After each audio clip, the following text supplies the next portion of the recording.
저희 아이들은 어릴 때부터 보면 밥 먹을 때 보면 좀 답답하고 속이 터져서 저희 부부는 서로 아이들을 보면서 밥을 먹지 말자고 그렇게 이야기를 하곤 합니다. 이 아이들이 밥을 잘 안 먹는데 또 먹어도 되게 오랫동안 천천히 이렇게 음미하면서 이렇게 먹어서 제처가 화가 날 때가 많은데 이렇게 요즘은 좀 덜합니다. 그래서 밥 먹을 때 막 이게 서로 밥을 안 먹고 장난을 치고 서로 농담을 하면서 막 놀고 떠들면서 밥을 먹는데 한두 시간 이렇게 밥을 먹었던 기억이 납니다. 또 먹으라고 해야 이제 밥을 옆을 이렇게 몇 숟가락 뜨고 그다음에 또 이제 계속 놀고 밥 먹고 계속 놀고 그래서 이제 하루는 이제 밥을 좀 제대로 먹여야 되겠다. 좀 버릇을 고쳐야 되겠다 하는 생각을 가지고 이제 혼을 이제 내려고 이제 했습니다. 그래서 저도 사람이기 때문에 처음부터 윽박지르지는 않죠. 그래서 처음에는 밥을 잘 먹어야지 된다. 밥 먹어라. 이제 이렇게 이야기를 온화하게 시작을 합니다. 그럼 늘 그렇듯이 이제 몇 술 먹고 또 막 장난을 치는 거예요. 그래서 제가 장난을 치지 말고 먹어라. 먹지 않으면 매로 맞을 거다. 이렇게 이제 이야기를 수차례 경고를 했어요. 그래서 여전히 변화가 없길래 시계를 갖다가 이렇게 딱 놓고 자, 여기 있는 이 분침이 여기까지 가면 근데 밥을 아직 다 안 먹었으면 맞는 거야. 이제 이렇게 매를 맞는 거야. 이렇게 얘기를 했습니다. 좀 이제 이렇게 눈앞에 딱 보여주면은 잘 먹을 줄 알았어요. 시간이 이렇게 계속 그렇게 흘러가고 있는데, 아직도 여전히 다 안 먹고 있는 겁니다. 그래서 야, 지금 몇 분 남았어. 몇 분 남았어. 그랬는데도 여전히 이제 애들이 계속 밥을 먹지 않고 장난을 치면서 놀고 있었습니다. 그래서 저도 이렇게 지켜봤습니다. 언제까지 먹나, 안 먹나.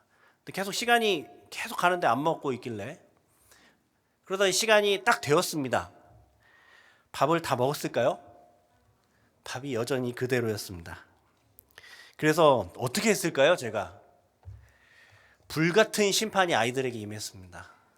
지진이 나고 막 아이들에게 그런 일이 있었던 기억이 나는데 많은 사람들이 뭐 저희 집 아이들뿐만 아니라 많은 사람들이 마치 심판이 없을 것처럼 여기며 하루하루를 살아가는 것 같습니다.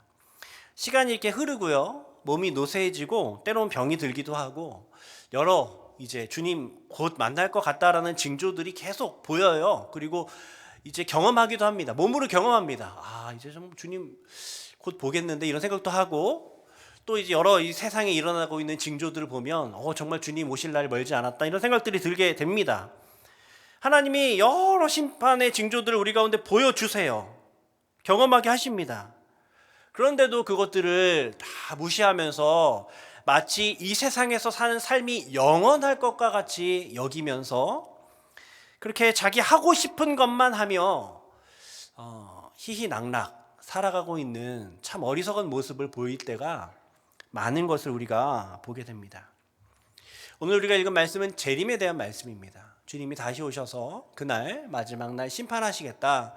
그것에 대해서 우리 가운데 교훈해 주고 있습니다. 당시 주님이 다시 오실 것을 부인하던 사람들이 있었습니다. 그 사람들은 주님 다시 오지 않을 거다라면서 말을 하면서 현재를 즐겨라 주장하였습니다. 베드로는 그러한 거짓 교사들이 교회를 이렇게 흔들고 있을 때 주님의 재림이 반드시 있을 것이고 그 심판 날이 어떠한 식으로 이 세상 가운데 나타나게 될지를 알려주고 그렇기 때문에 성도가 어떻게 살아가야 하는지를 오늘 본문 말씀을 통하여서 이야기를 해주고 있는 거죠. 먼저 베드로는 사랑하는 자들아 주께는 하루가 천년 같고 천년이 하루 같다는 이 사실을 잊지 말라라면서 오늘 말씀을 시작하고 있습니다.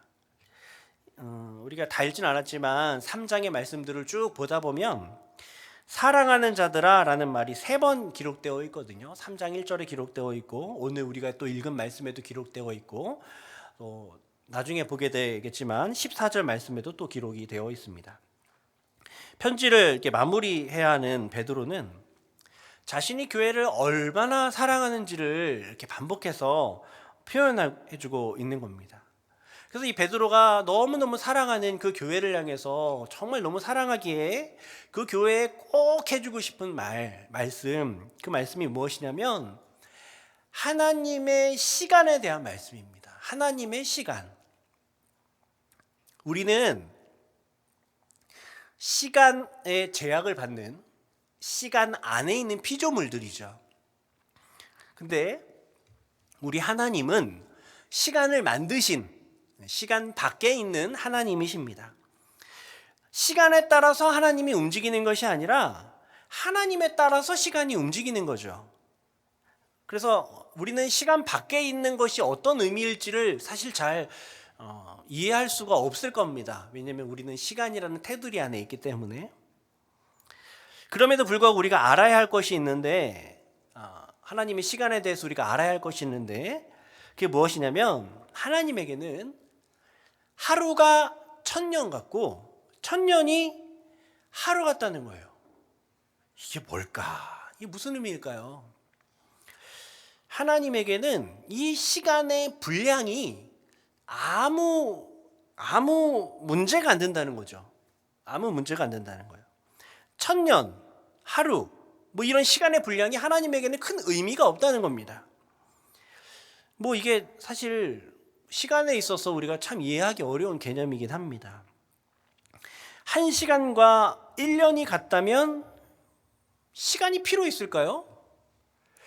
뭐 이해가 안 돼요. 우리가 약속 시간을 정할 때 몇 시간 뒤에 만나자라고 약속을 하는데 하나님의 시간 개념을 갖고 있으면 몇 시간 뒤에 만나는 것과 몇 천 년 뒤에 만나는 게 똑같다는데 이게 그렇게 따지면 시간을 우리가 약속 잡을 필요가 없는 거죠. 뭐 예배 후에 뭐 어떤 모임이 있다고 칩시다. 그러면 예배 끝나고 나서 15분 뒤에 우리 1층 소예배실에서 모입시다. 이렇게 얘기를 했습니다. 근데 또 어떤 권사님은 15분 뒤에 오셨고 또 근데 뭐 어떤 장로님은 한 15년 뒤에 오셨어요. 그러면 이게 어떻게 되는 겁니까? 그죠? 과연 하나님에게는 시간의 어떤 의미일까? 모든 것에는 질과 양이 있습니다. 질과 양. 사과의 질이 의미하는 것은 뭐 맛이 없고 뭐 아삭아삭하고 뭐 이런 것이겠죠. 사과의 양이 의미하는 것은 사과의 개수라든지 사과의 크기겠죠. 시간도 마찬가지일 수 있을 것 같습니다. 시간에도 질과 양이 있습니다. 얼마나 시간이 흘러가느냐, 그것이 시간의 양이겠죠. 그리고 얼마나 가치 있는 시간을 보내느냐, 그것이 시간의 질일 것 같습니다. 시간의 주제이신 하나님께서는 시간의 양이 중요한 게 아니라는 것이죠. 어떤 시간을 보내느냐, 그 시간에 어떤 의미 있는 것을 하느냐가 하나님께 중요하다는 겁니다. 얼마나 많은 시간을 보냈는지, 1000년도 하루 같을 수 있고, 근데 정말 의미 있는 시간을 보낸다면 하루가 1000년일 수도 있다. 하나님이 이렇게 말씀하고 있는 겁니다. 실제로 이 하나님께서 역사를 기록하시는 방법, 역사서를 보면 우리가 그렇다는 것을 알게 됩니다. 역사서가 시간의 양에 따라 기록되지 않았습니다. 많은 시간이 흘렀지만 아주 간략하게 기록하기도 하고 몇 년 동안 일이지만 성경 몇 장에 걸쳐서 아주 자세하게 기록해 두기도 합니다. 다윗의 이야기 엄청난 분량을 차지하잖아요. 하지만 정말 더 오래 몇십 년을 통치한 왕들의 이야기, 몇십 년을 통치한 사사들의 이야기 그저 몇 장, 그저 한 줄, 두 줄 이렇게 기록되고 넘어간 경우도 수두룩합니다. 마치 영화 같습니다. 영화를 보면 처음에 주인공이 어린 시절 겪었던 짧은 사건 하나 딱 이야기하고 그리고 그 다음 몇십 년 후, 몇 년 후 그러면서 이야기가 이제 진행이 되죠. 그러면서 그 이야기, 그 영화의 주된 이야기들은 한 뭐 며칠 동안 있었던 일들, 뭐 그것을 중점적으로 이렇게 영화를 다루고 있습니다. 우리도 종종 이런 경험을 하죠. 저는 이제 사실 영어 시험을 이렇게 대학교에 가고 난 다음부터는 영어 시험을 본 적이 없습니다. 그 신학 대학원을 진학할 생각을 했기 때문에 뭐 영어를 딱히 공부하고 있지 않다가 신학 대학원 갈 때도 영어 시험을 본다는 사실을 뒤늦게 깨닫고 큰 충격을 받으면서 탭스라는 영어 시험을 한번 본 적이 있거든요. 그래서 탭스 시험을 보는데 영어 시험은 시간 싸움이더라고요. 시간을 이렇게 잘 읽고 빨리 이걸 이렇게 답을 해나가야 되는데 그때 저는 참 시간이 1분의 시간이 너무나 중요하게 느껴졌습니다. 평상시 밥을 먹던 1분과는 정말 다른 질의 시간이구나라는 생각들을 하게 됐죠. 뭐 시험 볼 때도 그렇고 운동선수들도 그렇고 1분 1초가 너무 귀하고 가치 있고 의미 있는 시간이잖아요. 근데 또 반면 뭐 평상시에는 또 시간이 아주 잘 가는데 뭐 설교를 들을 때나 또 기도할 때 어떻습니까? 한 10분 지난 것 같은데 시계를 보니까 한 1분 정도 지나가게 되었고 뭐 이런 것들을 보게 됩니다. 뭐 여러분들은 다 안 그러셔가지고 지금 반응들이 없는 것 같은데 얼마나 지났는지가 아니라 그 시간이 어떤 시간인지에 따라서 체감되는 어떤 시간의 양이 달라질 수 있다는 거죠. 하나님의 시간에서 중요한 것은 양이 아니라 질이라는 겁니다. 하나님께서 시간이 많이 흘렀다고 여기실 때는 1000년 지났을 때가 아니에요. 1000년이 지나갔는데도 의미가 없다면 하나님의 시계는 움직이지 않는 거죠. 그러나 하루가 지났는데도 그 일이 하나님에게 의미 있는 시간이라면 하나님의 시계가 움직이는 겁니다. 이 말씀이 우리에게 교훈해 주는 게 뭡니까? 이 시간에 대해서 우리에게 알라고 베드로가 이야기한 이유가 무엇입니까? 우리가 시간을 사용할 때 하나님에게 의미 있는 시간이 되도록 사용하라. 하나님께서 베드로를 통해 말씀해 주고 있는 것입니다. 하루 같은 1000년의 삶을 살아가지 말고 1000년의 의미를 가진 하루를 살아가라고. 1000년 동안 그냥 의미 없이 보내지 말고 정말 1000년과 같이 집약된 의미 있는 하루하루를 살아가야 한다고 그렇게 말씀해 주고 있는 겁니다.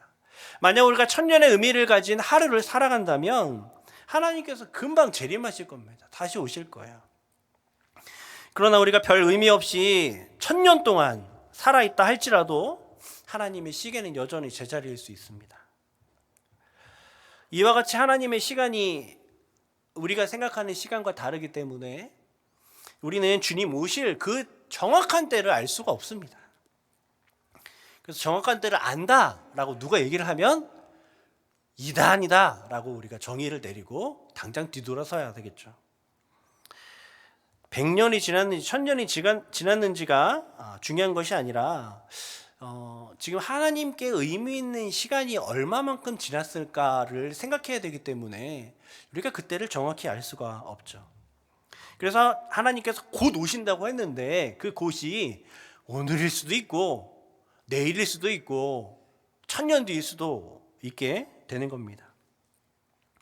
유대인의 탈무드에는 만약 이스라엘 민족이 단 하루 만에 진정으로 회개할 수 있다면 메시아가 올 것이다 라는 이제 격언이 있다고 합니다. 뭐 어쩌면 그 말이 의미하는 바는 맞는 것도 같습니다. 정말 하루 만에 하나님이 원하시는 그 뜻과 그 일들이 이 땅 가운데 완전히 이루어지게 된다면 바로 주님 오시겠죠.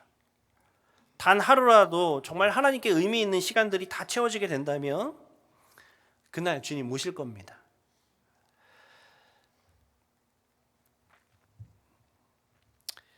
그러하게 우리는 단지 시간의 양을 가지고 주님 오실 거다, 주님 오시지 않을 거다 그렇게 판단할 수 없습니다. 베드로가 편지를 쓸 당시에 거짓 선생들이 이렇게 이야기를 하는 것이죠. 야, 이미 주님 올라가신 지 시간이 꽤 지나지 않았냐. 근데 주님 왜 다시 안 오니? 하나님 안 오실 거야. 이렇게 이야기를 하는 겁니다. 그래서 그렇게 교회를 공격하는 거죠.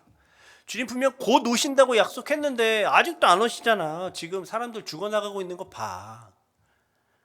주님 위해서 초대교회 수많은 사람들이 죽어가고 있는데, 이렇게 불의한 일들이 일어나고 있는데 주님 안 오시잖아. 주님 오지 않으실 거야.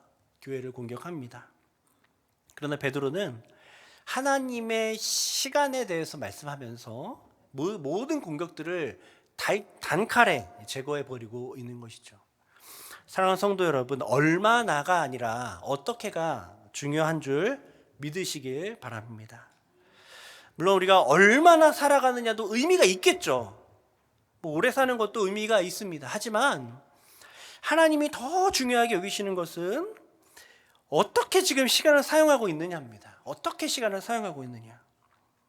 우리가 하나님의 기뻐하는 뜻대로 그 시간들을 사용하고 있을 때 그 시간은 정말 의미 있는 시간이 될 것이고, 그로 말미암아 주님 빨리 오실 겁니다. 우리 신앙생활 마찬가지잖아요. 얼마나 교회 생활을 했는가, 몇 년 동안 교회를 나왔는가, 중요합니다. 중요하죠. 그것보다 더 중요한 것은 무엇이냐면 어떻게 신앙생활을 하고 있는가. 정말 의미 있는 시간을 사용하여서 주님 오실 날 이 앞당기며 살아가실 수 있는 성도님들 되시길 소원합니다. 베드로가 이제 재림에 대해서 두 번째 말하고 있는 건, 첫 번째는 이제 하나님의 시간에 대해서 말했죠. 두 번째 말하는 것은 인내하시는 하나님에 대한 겁니다. 인내하시는 하나님. 9절 말씀 보면 주의 약속은 어떤 이들이 더디다고 생각하는 것 같이 더딘 것이 아니라 오직 주께서는 너희를 대하여 오래 참으사 아무도 멸망하지 아니하고 다 회개하기에 이르기를 원하시느니라 말씀하고 있습니다. 거짓 교사들이 비웃으면서 이렇게 얘기하는 거죠. 하나님 주무시나 보다. 왜 아직 안 오니? 왜 차일피일 계속 미루고 있는 거니? 무엇이 무서워서 아직까지 오고 있지 않니? 라며 교회를 조롱하고 있을 때 그런 자들 앞에서 주님이 왜 아직까지 안 오시는지 아느냐? 모든 사람이 회개할 때까지 지금 참고 인내하고 계신 것이다 라고 알려주는 겁니다. 예수님께서는 마태복음 24장 14절 말씀을 통하여서 이렇게 말씀합니다. 천국 복음이 모든 민족에게 증거되기 위하여 온 세상에 전파되리니 그제야 끝이 오리라. 주님께서 아직 재림하지 않으신 이유, 하나님 게을러서 아닙니다. 하나님 안 게으르세요. 또 사람들이 잘하고 있기 때문에 하나님 안 오시는 것도 아닙니다. 더 많은 사람들이 하나님이 정한 수가 차기까지, 회개할 때까지 오래 참고 인내하고 계신 겁니다. 이 사실들을 우리 믿음의 선진들이 알고 있기 때문에 시간을 아껴가면서 하나님의 복음을 전파하였던 것이죠. 시간에 막 쫓겨가면서 급하게, 누가 막 등 떠밀지도 않았는데 급하게 지금 제가 여기 있으니까 지금 제가 나가서 선교 사역을 감당하겠습니다라며 수없이 많은 청년들이 그 창창한 나이 때 지금 아니면 안 되겠다라며 일어나 이 복음을 전하러 떠났습니다. 제 군 시절에 그 군번을 이렇게 알려주면서, 군번이 좀 긴데 군번 알려주면서 옆에 있던 이제 제 그 바로 윗선임한테 엎드려 뻗쳐를 시켰습니다. 엎드려 뻗쳐. 그리고 하고 나서 제가 군번을 다 총기 번호를 다 외워야 일어날 수 있다. 선임이. 그러면서 저한테 빨리 총기 번호를 외우라고 이제 얘기를 했을 때, 여기 막 계속 막 땀 흘리고 있는데 저는 계속 총기 번호를 막 엄청 긴장하면서 막 외웠던 기억이 납니다. 이 말씀하는데 그런 게 약간 생각이 나더라고요. 하나님이 지금 계속 참고 계신 거예요. 하나님 계속 인내하고 계십니다. 근데 그 고통 가운데 계신 그 하나님 앞에 우리가 이렇게 희희낙낙 우리의 삶을 그렇게 허송세월하면 하나님 어떠실까 하는 생각을 하게 되는 겁니다. 제가 어느 책에서 읽었는데, 감리교 창시자 존 웨슬리는 복음 전하기 위해서 22만 5천 마일 36만 2천 킬로미터 계산해 보니까 그렇게 나오더라고요. 36만 2천 킬로를 그 당시 말을 타면서 돌아다니면서 하나님의 복음을 전했답니다. 1년에 500번 정도 이상을 설교를 하며 그렇게 설교를 하고 사역을 했는데 그분에게 이렇게 이야기를 했는데 그가 자신은 게으른 종이다라며 그렇게 고백을 하였다라고 그 전기였던 것 같은데 그 책에서 이야기를 했습니다. 오래 참으시는 하나님을 생각할 때 복음을 전하는 그 조급한 마음들이 우리 가운데 생겨나게 되는 것이죠. 근데 하나님의 이 참으심이 영원히 지속되지 않습니다. 10절을 보면 주의 날은 도둑같이 올 거다. 오늘은 안 오겠지 한 그날 바로 심판날이 될 겁니다. 구약 성경에서 그리스도께서 다시 오실 것이다 라고 이야기한 그날에 대한 약속이 350회 정도 예언되어 있습니다. 그리고 그 약속대로 주님 예수 그리스도를 이 땅 가운데 보내셨죠? 분명히 확증하셨습니다. 그리고 성경에서 그 그리스도께서 다시 오신다라는 재림의 약속을 신약에서 260장 중에 316회 기록하였습니다. 무려 신약 성경의 20분의 1에 달하는 이 어떤 내용들이 분량이 주님 다시 오실 것에 대해서 예언을 하고 있다는 거죠. 그것과 관련된 말씀이라는 겁니다.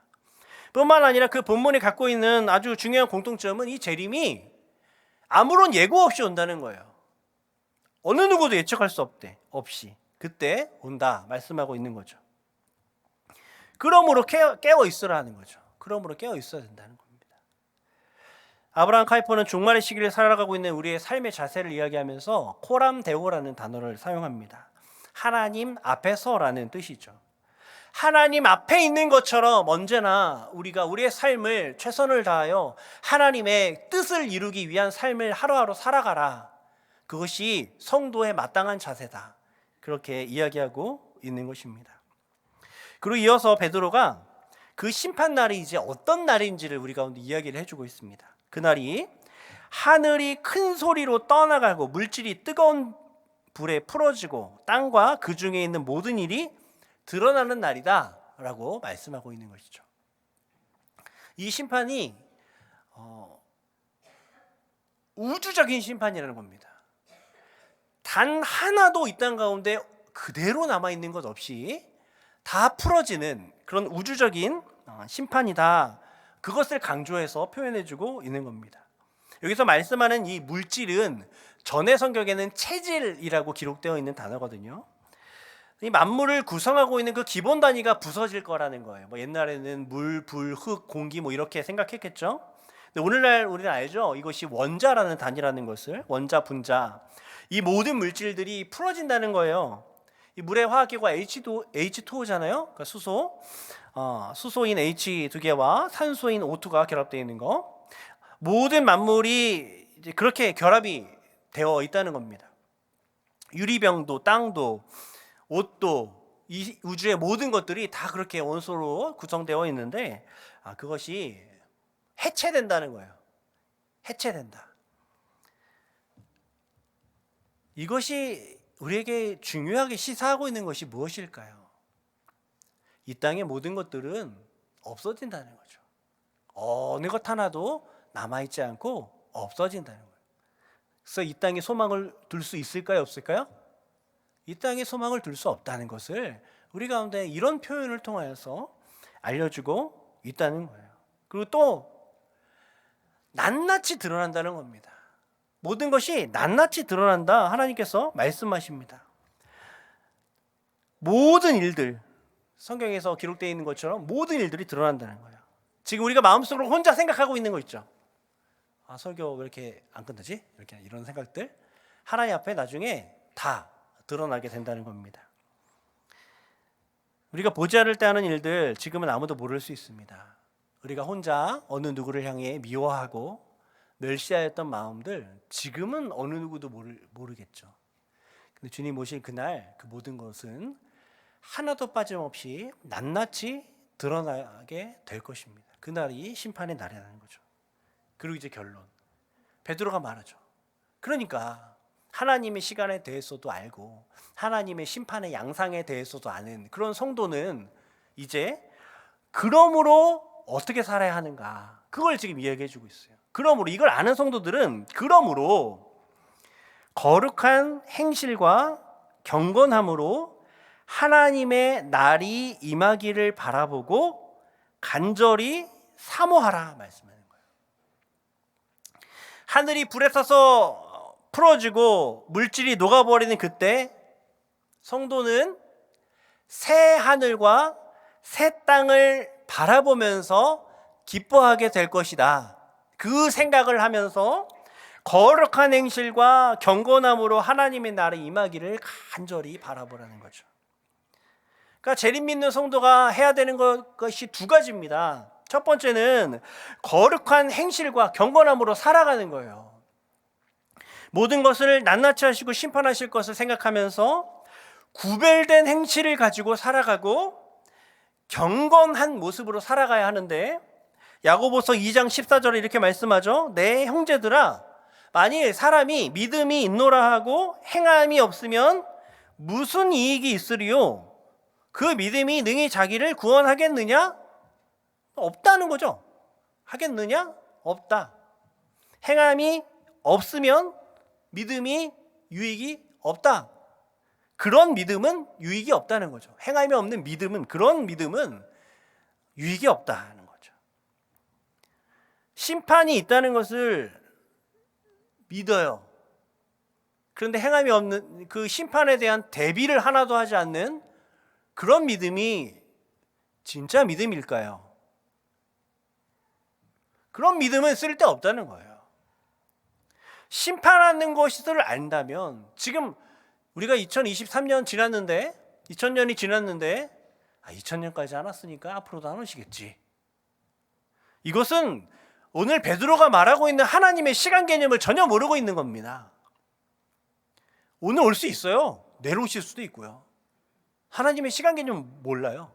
특히 도둑같이 오신다잖아요. 아무도 모르는 그 시점에 오신대요.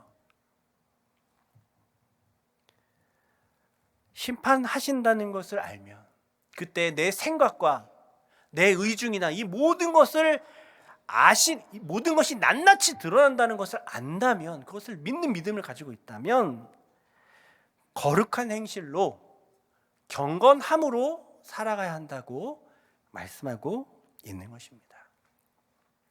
또 재림을 믿는 성도라면 마땅히 하나님의 날이 임하기를 바라보고 간절히 사모해야 한다 말씀합니다. 하나님의 날이 임하기를 바라보고 사모하는 것이 무엇일까요? 그것은 우리의 삶의 목표가 재림의 시간을 앞당기는 것을 의미하는 것입니다. 하나님이 오래 참으시고 있는 그 요소를 없애기 위하여 우리가 힘을 내어 한 걸음 한 걸음 걸어가는 것입니다. 아무도 멸망하지 아니하고 다 회개하게 이르시기를 원하시는, 그래서 지금까지 오래 참으시는 그 하나님을 위하여 이 땅 가운데 하나님의 복음을 들고 나아가고 그 복음의 삶을 보여주는 것이죠. 그것이 성도의 삶의 이유가 되는 것입니다. 사랑하는 성도 여러분, 주님께서 반드시 재림하십니다. 그날 도적같이 임합니다. 우리가 예상하지 못할 그때입니다. 그날 예배하며 살아가는 성도들에게는 그날이 새 하늘과 새 땅을 바라보는 날이지만, 그날이 없을 것처럼 살아가는 사람들에게는 불에 타서 풀어지는 심판의 날이 되어 버릴 것입니다.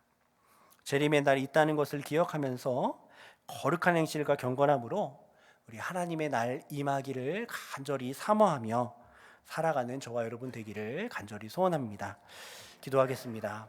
사랑이 많으신 아버지 하나님, 우리 가운데 하나님의 말씀을 알려주시고 특별히 하나님의 그날을 우리 가운데 밝히 보여주시고 알려주셔서 감사합니다. 주님, 우리가 곧 주님 오심을 기념하는 성탄절이고 이제 또 그날 주님 다시 오실 날을 기다리고 소망하는 마음으로 또 이 시기를 보내고 있사오니, 주님, 우리가 하나님의 날을 기억하고 그 심판의 날을 마음속에 엄두하는 그 믿음을 가지고 살아가는 자답게 이 땅 가운데 경건한 모습으로 하나님 나라를 소망하며 나아가는 우리가 되게 하여 주옵소서. 말씀하신 주님께서 우리의 삶 가운데 이루실 줄 믿고 감사드리며 예수님 이름으로 기도드립니다. 아멘.